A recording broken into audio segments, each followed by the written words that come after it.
audience is eagerly awaiting. So, Sujata, they want to know about your entrepreneurship journey and, any insights or suggestions you can, give for people starting in the luxury fashion or ethnic fabric. So they really want to know how you started and, any advice that you can give them. Okay. Oh my God. After like reliving IFT, I'm like brought back to the real world. Oh my God, what's Suta? I was on the lake now. So Suta is now 5 years old, and we quit in 2016. I was doing a PhD when I quit. We work with weavers from all across India. We have now 14,000 weavers and craftsmen who we work with. It's a huge number because we started with two, and I remember convincing them to start working with two girls who have no fashion background was very difficult. But yes, that was long back. It just feels like a roller coaster ride for we just come a long way. For students who want to get into entrepreneurship or just fashion per se, just first thing is remember why you're starting it. Are you starting it for a social cause? Are you starting it for making money? Starting it to run a sustainable business? What is it that you want? Because entrepreneurship is a difficult journey. I would not put just make it sound it rosy, though it just looks very beautiful. But creating something that stands on its own, it is a tough journey. So be very clear about why you want to start. Make sure you have a plan. Just don't jump into it because it just looks so rosy, and the startup industry is booming, but even the rate of startups getting closed after a year is also high. So just make sure that you realize that where you want to see yourself. And the industry is it's growing very well. So there is a lot of support system that is there. Partnering with right kind of companies is very important.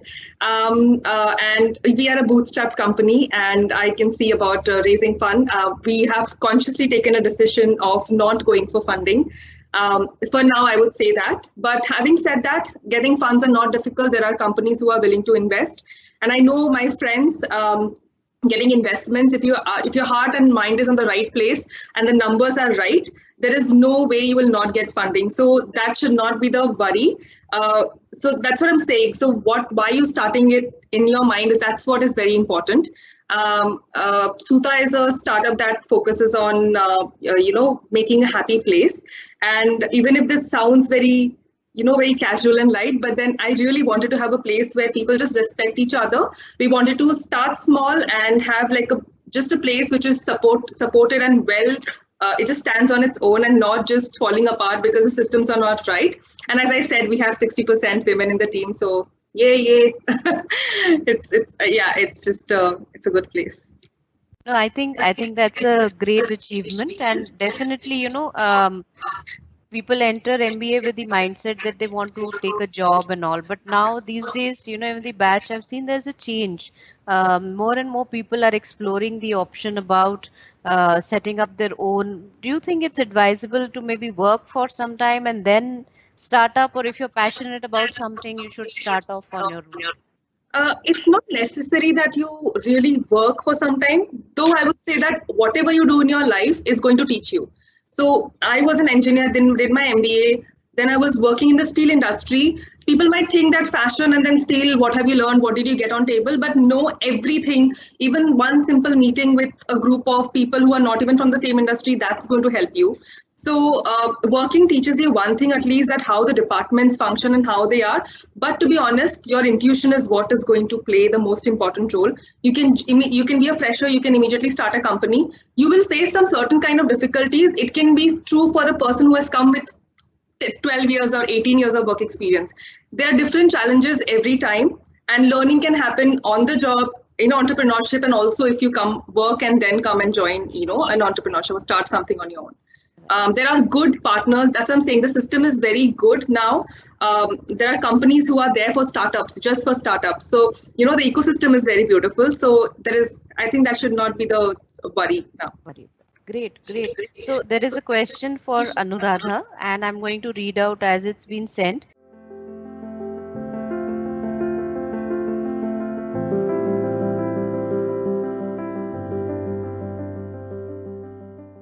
being a foremost business leader, what will be your advice towards dealing with failures? So I think, first of all, I think a perspective, step back. Um, what we define failure may be an opportunity to look at something, reset. Where do you really fit into that? Is that something that you want to do? Are you aligned with an organization's goals or your own goals? So it typically just asks you, something has come to for want of a better word, a breaking point. What you perceive, something is broken, something did not work. Just to step back and to understand why perhaps it did not work. And very objectively, distance yourself from it. Try not to be emotional. Surround yourself with positive people, but surround also yourself with people who can give you feedback that can help you grow. Positivity, who like you, who are invested in your growth. And meet people, get out there, know you're not alone always. If you're not the first person it's happened to, you will not be the last. It is just an opportunity to see why some things did not work. And many times, even as you succeed, you may not, many times, many successful people have had, everybody actually will have failure in some way or the other. It may be in relationships, in a particular task that was given to you in school. But it is only to help you understand that perhaps it was not for you.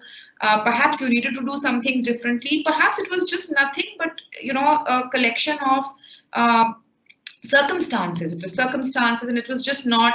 It didn't work. Don't think too much about it. The best thing is to get up and start again, afresh, quickly. I mean, take as much time as you want, but don't look for too much meaning, and also give it some meaning, some time. But that's it. Then move, because you will, sometimes just learn, and sometimes things will happen so differently when you've done the same thing. A lot of it is circumstances and other people, and things are meant to be. So don't dwell on it. Don't dwell on failure.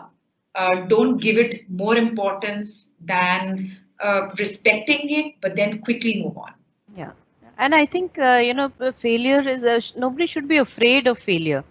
I mean, it's, and that shouldn't stop you from taking risks or speaking your mind and, then looking out for other opportunities and options. So I think, I don't know, there is this thing, what if I fail? Yeah, if you fail, you move on to the, next best thing that you can do. So that, yeah. You tried. Yeah. So it's if you're trying to do something, you are going to fail. Not every, we make, as marketeers, we make, I don't know, hundreds of campaigns. Not every campaign is going to be a super hit. It isn't. And yet we don't look at it as a failure, do we? It didn't work, and it didn't work, and that's it. Because not everything can be predicted. The success of your efforts cannot always be predicted. There may be, so I was working with, Lenskart. Lenskart is now a unicorn. I don't know if you know that the founders had founded something called a bag cart and a watch cart as well, and a Lenskart with the same amount, the same intention, the same effort and interest. Did they know that Lenskart? So what you see as being super duper successes, sometimes it's not like it is all planned and well done. You just have to keep trying, because something will work, some things won't. And you cannot know that you cannot predict how it would have worked. So do your best. Honestly, there's a lot of wisdom in the Gita. As long as you are doing what you could do, give it your best. The outcome is really not in your hands. You're giving yourself too much importance if you are saying that it was due to my efforts alone and I could have controlled the outcome, because you cannot relax. It's not in your control. Great.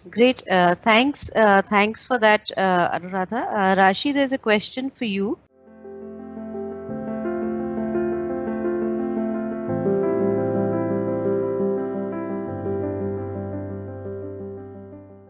Often when we speak up, we are termed as brash or aggressive.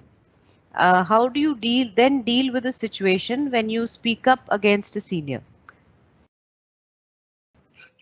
Thanks so much for the question. So it's better to be known as brash and aggressive rather than not be known. So I'm glad that you'd get that tag, because then you have something to stand up for, and you have to defend that in everything that you do every day. And I'm glad that one is able to do that, because if it goes unnoticed, there's actually no point in standing up and saying that. Next time the person or anybody is wanting to do that, they will probably ponder over your so-called reputation before they make that comment. And that hopefully should scare them enough. And so that the repeatability of that behavior is then taken care of, and it dies down naturally and organically.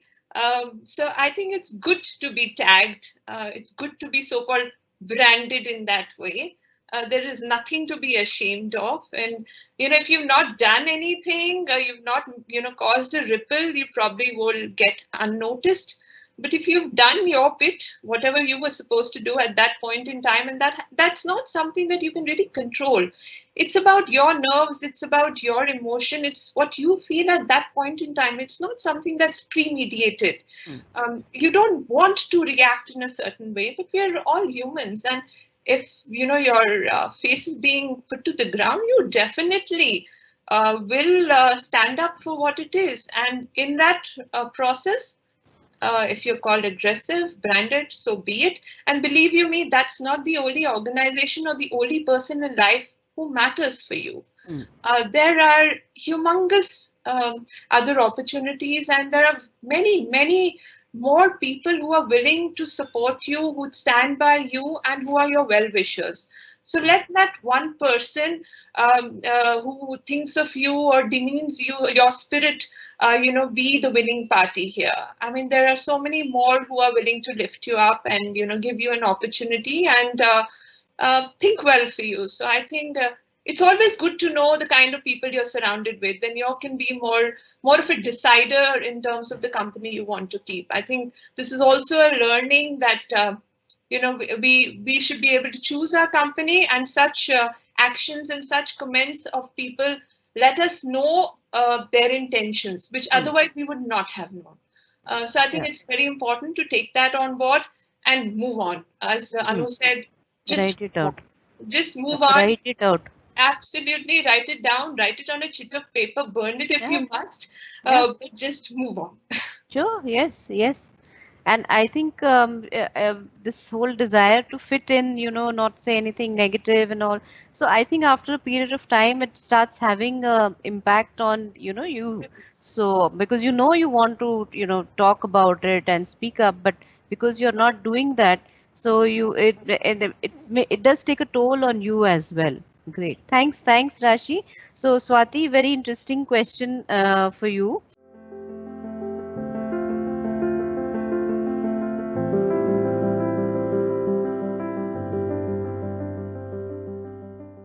How do we make more room in a male-centric table to pull other women alongside us? Yeah. So Pooja ma'am, in my 10 years of experience, I've been put into alien environments. Why I call them alien for me as a person, because I'd never been in those environments, and alien for me as a woman, because a lot of women had not been in those situations and environment. So my first maybe point of advice to the women out there will be that if you really are passionate about something, and if you really want to make a mark, and if you feel that you can go all out, don't be afraid of alien environments. Alien environments make you learn far better than you would have learned in a comfortable setting. They help you challenge the status quo, they help you challenge yourself, and they definitely give you far more share of learning that you would have gotten anyways, any other, easier environment.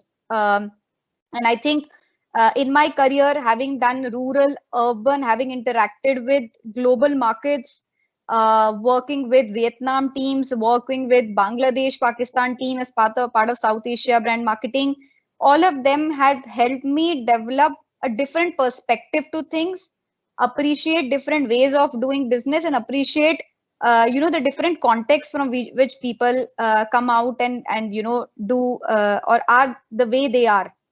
now. So that's what I would urge the women to do.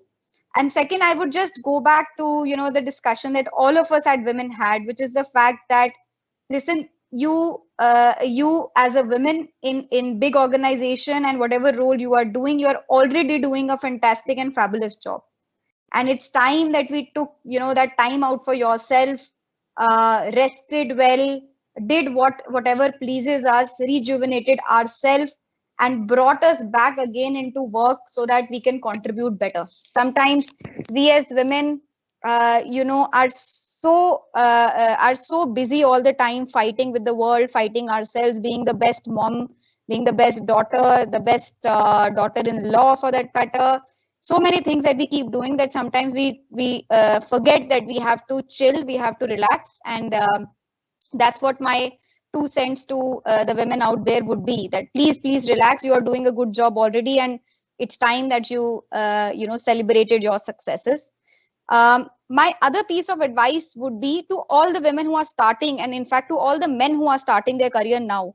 I really feel that if I hadn't hadn't had that excitement in the first 6 months, the starting 6 months of my career, I wouldn't have had that fun, and I wouldn't have enjoyed so much the work that I've done so far. And those 6 months, the initial 6 months, are defining moment for your career, because that's the time when probably organizations are little relaxed with you of making mistakes.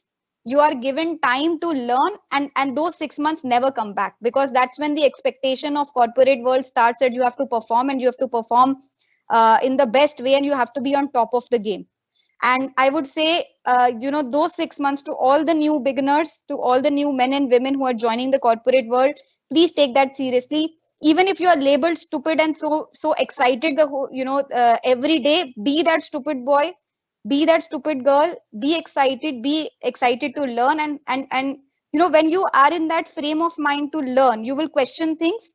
And that's where, Rashi's advice would probably help all the women out there, that please question, please say no, please say that probably this thing can be done in a different way, and probably the man who would have advised you to do in this particular way might not have thought about everything, and you can suggest a better way to do things. That would be my advice to all the lovely ladies out there. Thank you. Thanks, Swati. Mansi, a tough one for you.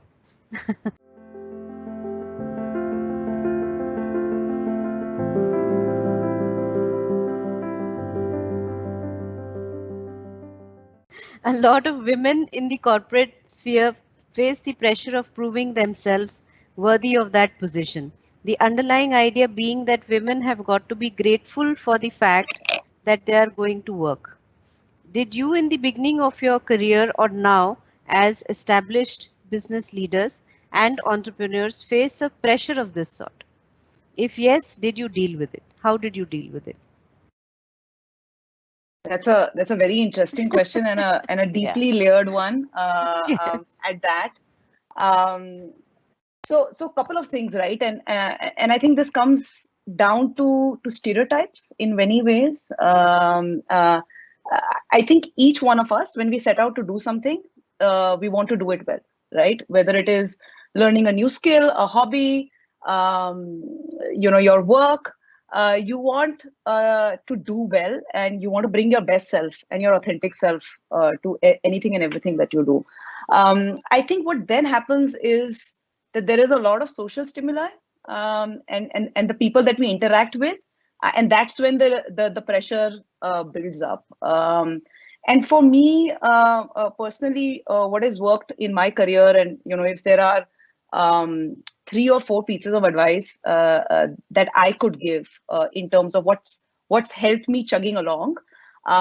One thing that I've realized is feedback is a gift, and a lot of people give you feedback, but more often than not, one tends to over-index the feedback on your weaknesses, right? And only recently, I have a career of about 16 years, and only in the last 3 years that I've realized that it's not about spending time on correcting your weaknesses. It's about doubling down on your strengths, right? So one of the first things that I always ask people in my team is, what's your superpower? Being self-aware, knowing what you're good at, and as someone who's a fan of cricket, you would never ask a right arm bowler to start bowling with his left arm, right? So you need to sift through your feedback and figure out where are the areas that you want to kind of lean in on. And that is one thing that I've understood. And there have been times in my career where I have realized that what I've been asked to do or navigate is probably not something that I'm best at. And how can I then lean into my team and others who are far better at it, and would help me navigate it. So that's one thing that's worked a lot. I think the second thing, and a lot of us talk about mentorship and building mentors. I think one thing that's not talked about is sponsorship. And one of the ways in which you can go ahead in your career is if you have the right sponsors, right? Do people see you as a successor? Who are the folks in the room that are willing to vouch for you? And have you sought that sponsorship out? And I think, this is gender agnostic. And I've seen people do it really well in their career. And I have not done it as well. But one of the things that I think that we all need to do is to actually seek out our sponsors and know our sponsors, and tap into their expectations, because there is someone there who's speaking up for you. And you need to rise up to that. So knowing who's speaking up for you and rising up, is I think the second thing that's very important. And lastly, this for me is a real tough one, because I want it all, right? I want a good career. I'm ambitious. I want my family. I want my hobbies. I want to travel. And that's made me realize that my career is actually a marathon. It's not a sprint, right? And for most of us, and I'm not defining work as corporate work. And if you were to just take the definition of retirement, which would be 60, many of us are not even at the midpoint of our career. So, which is why I say I'm in the venture capital phase of my career, and I have a long journey ahead. So, there will be angst when you won't get that promotion. But it is about realizing that, and we get boxed into it, right? A lot of us do. It's the titles, it's the levels, it's that opportunity. But it's also about pacing yourself, right? And what are the trade-offs that you would make in that journey and in that pace?